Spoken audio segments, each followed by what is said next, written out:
There's a name that slips through the cracks of 20th century history, never in the headlines, never in the textbooks, but always in the room.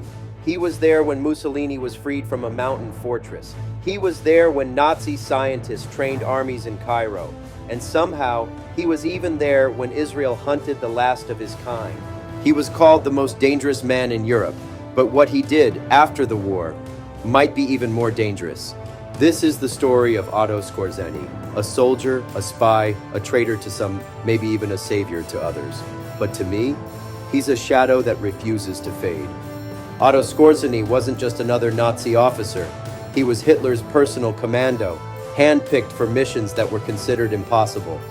Born in Austria in 1908, Skorzeny grew up in a world still reeling from World War I. He came from a middle-class background and studied engineering, but by the 1930s he was swept up in the fever of nationalism and joined the Nazi Party.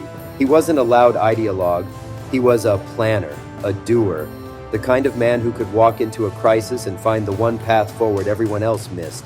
And then there was that scar, a brutal slash across his cheek from a fencing duel during his university days. It wasn't an accident. In his world, it was a badge of honor. They called him Scarface of the SS.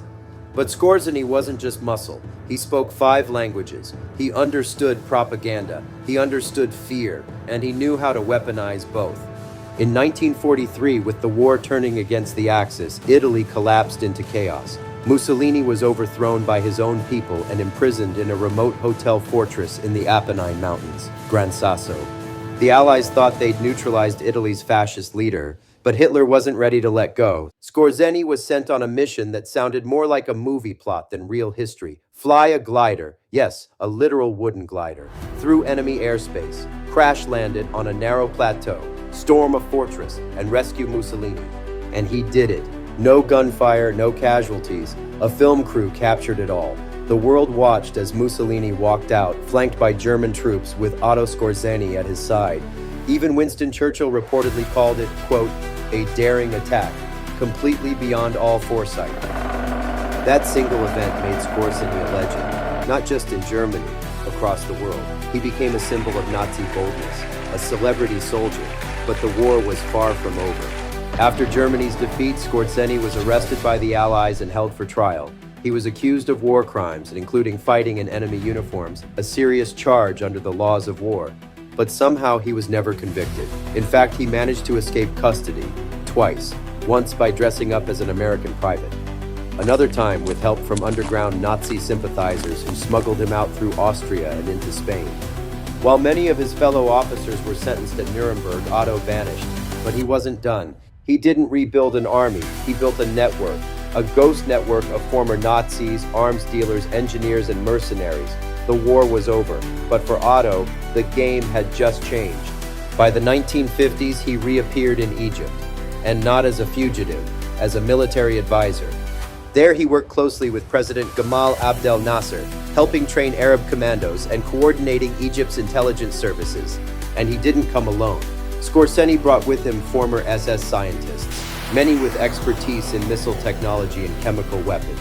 These were the same minds that once designed Hitler's war machines. To Western intelligence agencies, it looked like the Third Reich had relocated to Cairo. There were whispers. Skorzeny was helping Juan Perón in Argentina. He had connections in Franco's Spain. Some even said he had ties to a young Saddam Hussein.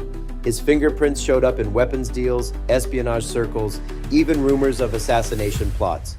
Was he a believer in the Reich, or just a man who couldn't give up the war? Maybe neither, maybe both. He was the ultimate freelancer, willing to sell his skills to the highest bidder. Then came the twist no one saw coming. In the 1960s, the Israeli Mossad, yes, that Mossad, reportedly recruited Otto Skorzeny. Now, if you're unfamiliar, Mossad is Israel's elite intelligence agency. They're known for precision, ruthlessness, and playing the long game. Think CIA meets surgical strike. So why on earth would Mossad work with a former Nazi? According to journalist Ronen Bergman, Mossad made a deal with Skorzeny. In exchange for protection from prosecution, he would help them identify German scientists working for Egypt's weapons programs. And he delivered names, addresses, facilities.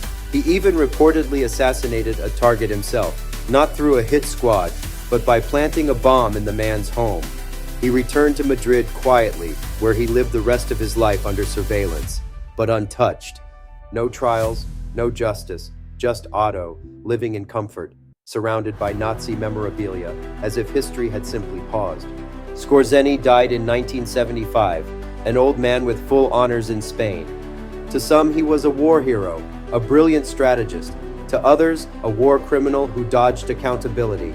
To me, he's a ghost, a shadow that crept through decades, bending conflicts to his will long after the shooting stopped. Otto Skorzeny taught the world something terrifying.